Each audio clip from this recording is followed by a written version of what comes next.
Thanks for checking out socialscienceskills.com and welcome to my series on collecting data.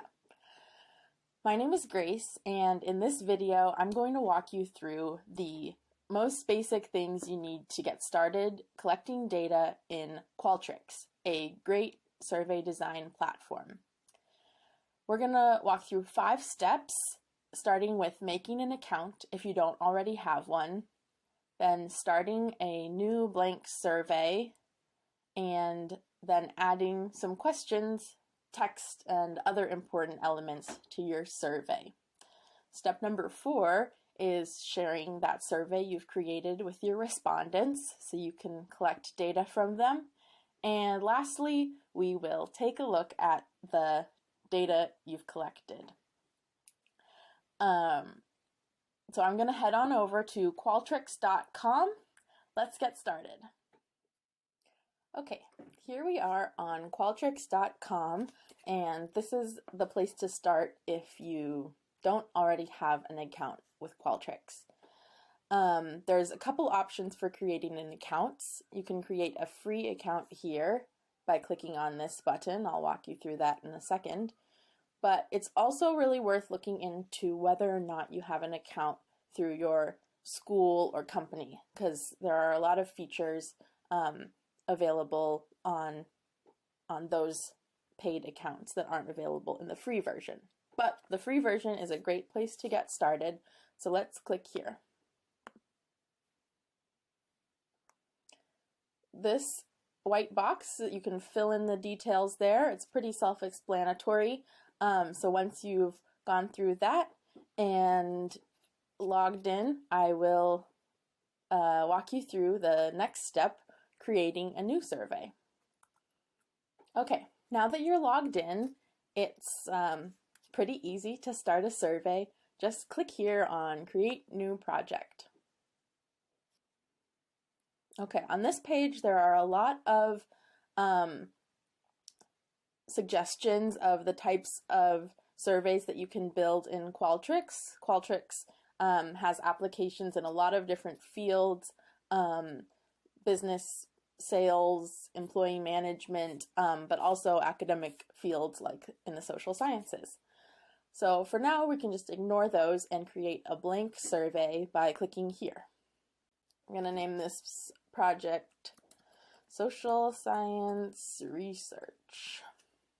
You probably want something a little more specific than that, but that's enough to get us started. So the next step is to click Get Started. This opens up on the survey page. I'm going to be walking you through some features on the survey page, the distributions page, and the data and analysis page. But for now, we'll just stay on the survey page. The first thing I want to show you on this page is how to create a question. So they start out with one here, and to create a question, you just click where you think you'd like to type and enter your question there. I'm going to just ask, how are you feeling today? And then you can write the choices below just by clicking and highlighting that text. I'm going to say good. You can move to the next by hitting enter. Great. Just okay.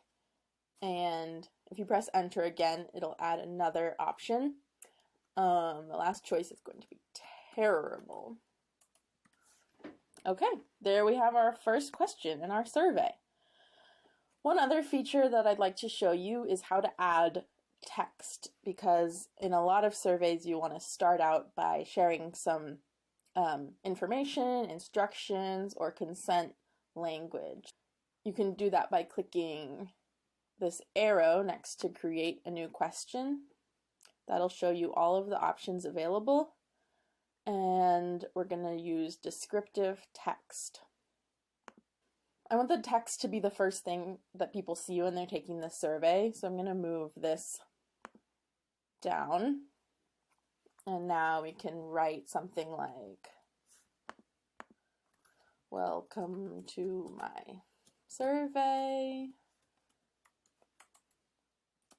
Please answer the question below. Great. Okay, I think that's all we're going to add today. Very simple survey.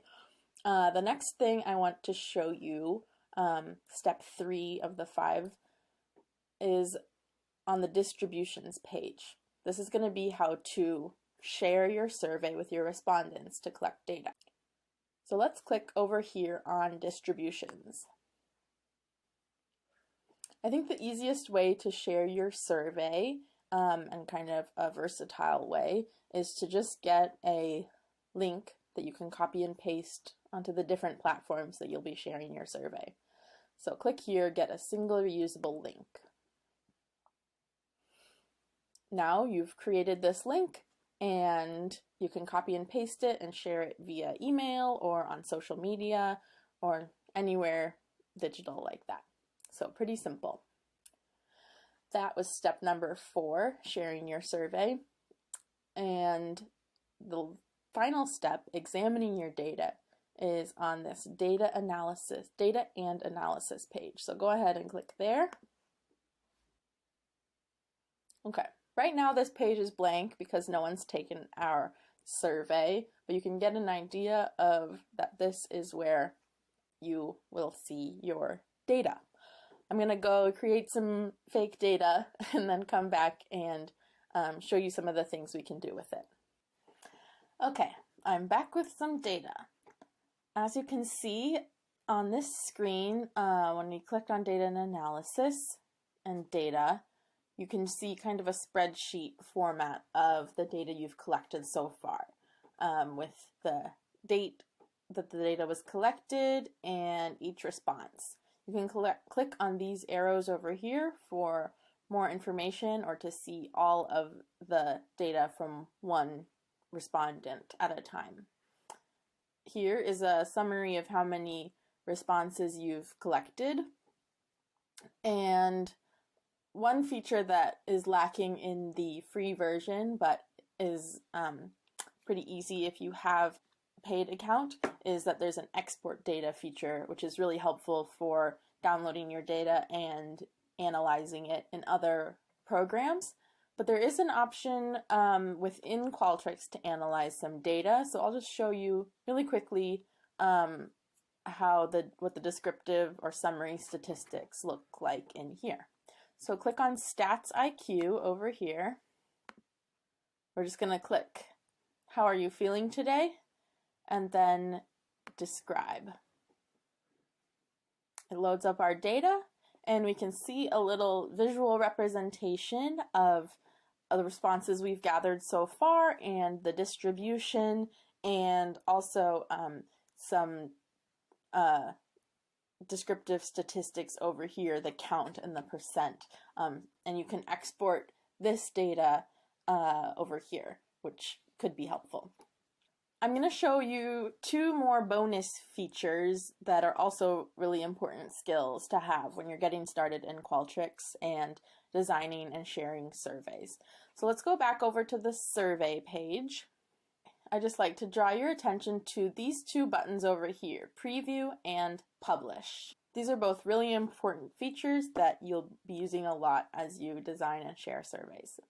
I'm going to show you the Preview button, so you can just click here. And it'll give you a sense of what the survey looks like as your participants are responding. So you can take a look, pretend that you're going through the survey. This doesn't actually collect any data, but you can kind of get a feel of what it looks like, how manageable it is to read on a computer or a phone. And if you think of changes to make, then you can go back and make those changes. Okay, so now you see that I've made a change and the question has saved, and I get this yellow alert that says I need to publish my survey. So every time you make changes, those won't be live until you've decided that you're done with the changes and want to share them with your audience. So all we need to do to get rid of this yellow alert is click publish. And you get a little summary of how user-friendly your survey is. And there we go. Publish successful. We didn't need to do that before because when we generated the link to share our survey, it automatically published the survey. So we didn't need to do that earlier, but now you know how to. Now we're done going through these 5 steps and a couple of bonus skills to get you started in Qualtrics. I hope you found this video useful and enjoyable. Please let me know if you have any questions about the material that I covered. Keep an eye out for new videos by subscribing and following me on Instagram if you're not already, at social_science_skills. I really appreciate you watching, and yeah, see you next time.